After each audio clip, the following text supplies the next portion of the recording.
ఈ పన్నెం కోడి చికెన్ తో మా అమ్మ స్టైల్ నాటుకోడి చికెన్ అయితే చేసేసుకుందాం. ఇక డైరెక్ట్ వీడియోలో ఈ 2 ముక్కలు చెప్పడానికి తలపైన తాక్కొచ్చేసింది. డైరెక్ట్ గా మాట్లాడాలంటే ఎందుకో నోరు అసలు పిగలదు. నాటుకోడి ఇంటి దగ్గర పెంచుకునే దానికంటే పందెంలో వేసే నాటుకోడి అయితే టేస్ట్ ఇంకా చాలా బాగుంటది. ఇప్పుడు పండుగ వస్తుందంటేనే కోడి పందాల కోసం కోళ్ళు అయితే 6 నెలల ముందల నుంచి పెంచడం స్టార్ట్ చేసేస్తారు. వాటికైతే జీడిపప్పులు బాదం పప్పులు ఇప్పుడైతే మటన్ కూడా స్టార్ట్ చేశారు.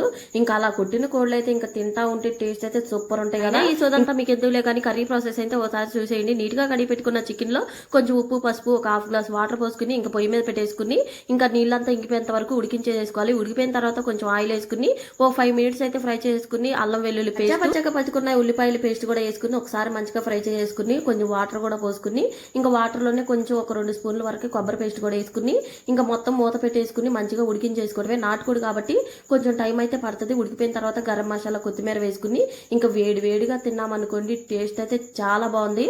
పక్క మీరు ట్రై చేసి ఎలా వచ్చిందో నాకైతే కామెంట్ చేయండి, లైక్ చేయండి, షేర్ చేయండి, ట్రై చేసుకోవడం మర్చిపోకండి. Bye bye.